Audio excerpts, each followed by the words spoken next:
Ladies and gentlemen, welcome back to the analysis of YOLENO TV. I hope you well from wherever you're watching this channel. While this story of Margret NDUTA is still a discussion that is ongoing,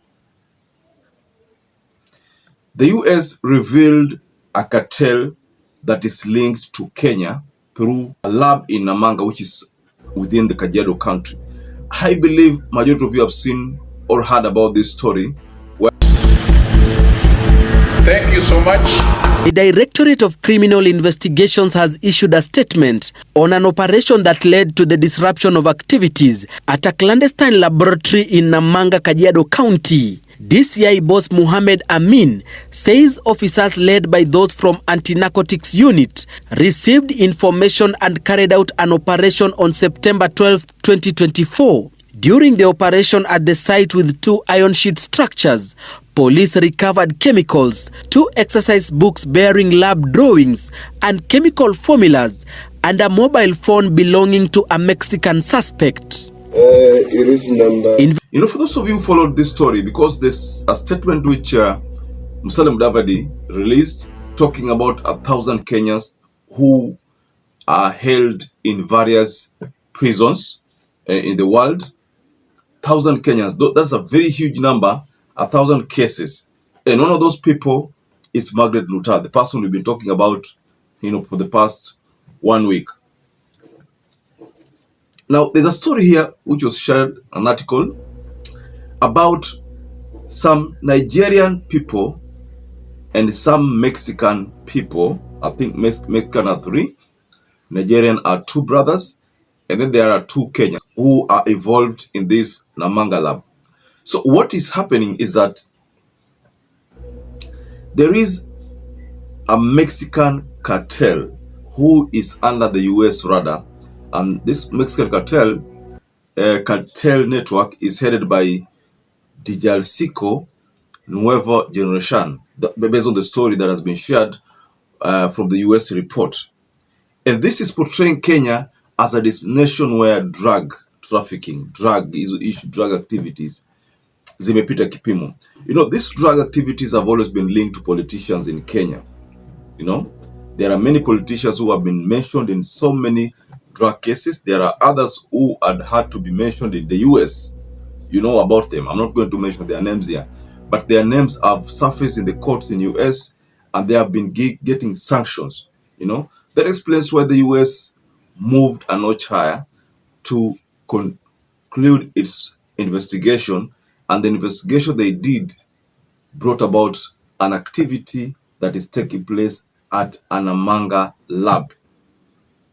And this activity has nested 2 Nigerians, 3 Mexican cartels who are part of Dijalcico Nueva Generation, who is the person who is heading that Mexican cartel network.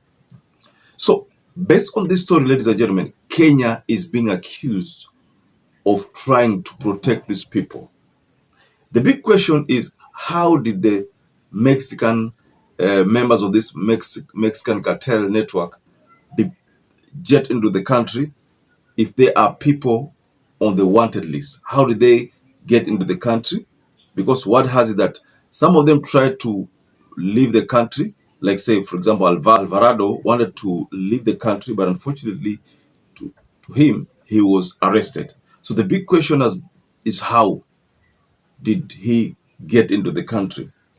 This is explaining why people like Margret NDUTA, ambao are believed kwamba wako very innocent, maybe they are victims of circumstances. They are believed to be victims of circumstances. So people are trying to say that there are people who use these very innocent ladies to continue their illegal activities in Kenya. Because where would NDUTA get 2 kilograms of cocaine, really? Come as you through this kind of Mexican cartels. So I want us to explore this story that has been shared. But before you do that, kindly like this video. That is the only way you support the work of our channel. Also subscribe to our channel to make our channel grow. Thank you so much for that support. I believe majority of you know about El Chapo. El Chapo is also a drug lord who after escaping prison in so many instances was again arrested, taken to US, and the US as one of the most or rather highly protected cells. Na I understand that El Chapo katika hizo cells amekuwa akipitia magumu sana.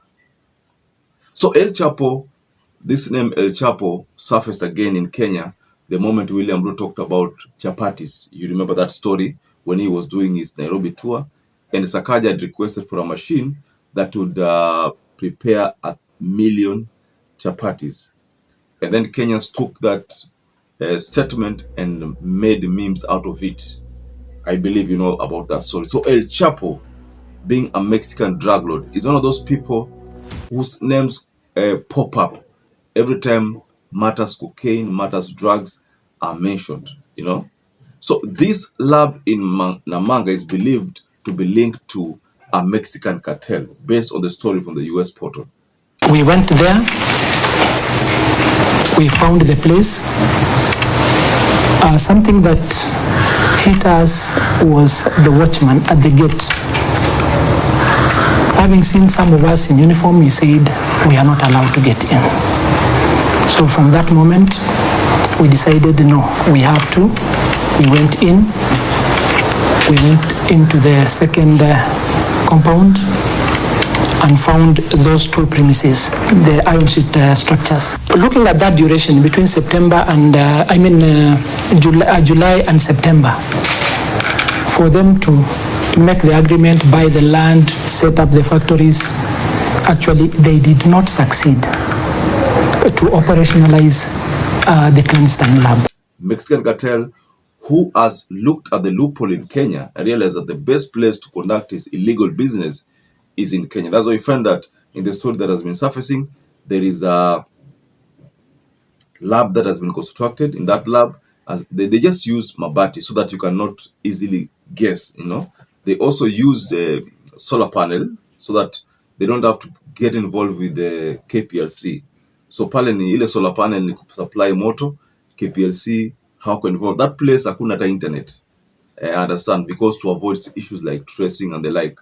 So they must have done all those ndio wasipatikane. I don't know that there was some underground tunnels, because these people, like for example the Mexican, they are fond of building tunnels. Like for example the issue of El Chapo. For those of you who've been following the story of El Chapo, it's believed that kuna time I'll dig tunnel.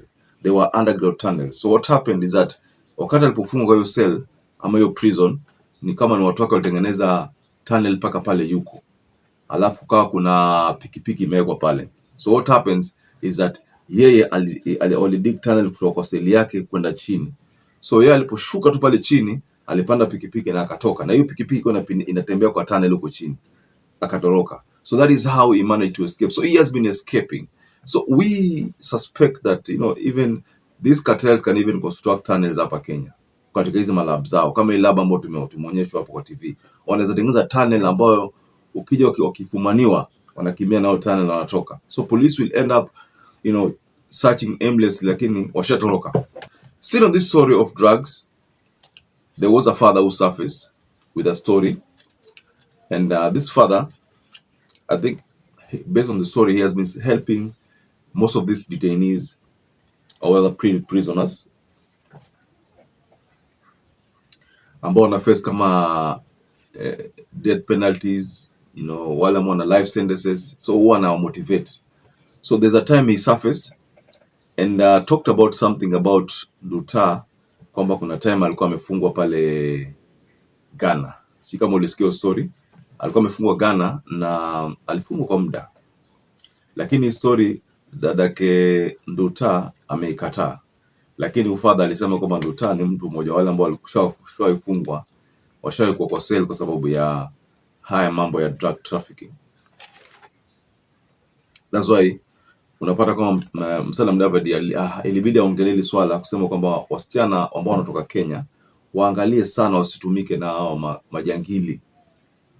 Hao Mexican size wako wengi sana, na agenda yao ni kwamba amegundua Kenya kuna loophole. So hii kwamba mtu ameconstruct lab, in fact hii case ni kesi ya kitambo.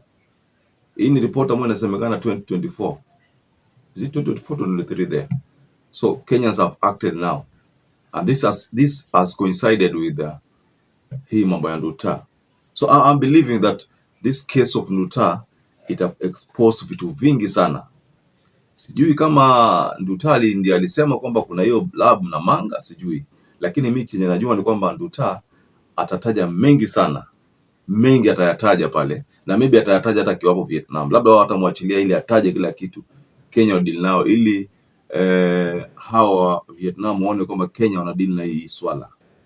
Maybe hapo ndio baadaye wamwache aende kafungwe Kenya. Kitu kama hiyo, na shuku kitu kama inafanyika. So, ladies and gentlemen, I'd like to rest my case there, but just go below in the comment section and tell us what to think about this explosive report from the US that exposed this Namanga lab, one that has been doing a illicit trade, illicit business by coming up with drugs which are very harmful to the human life.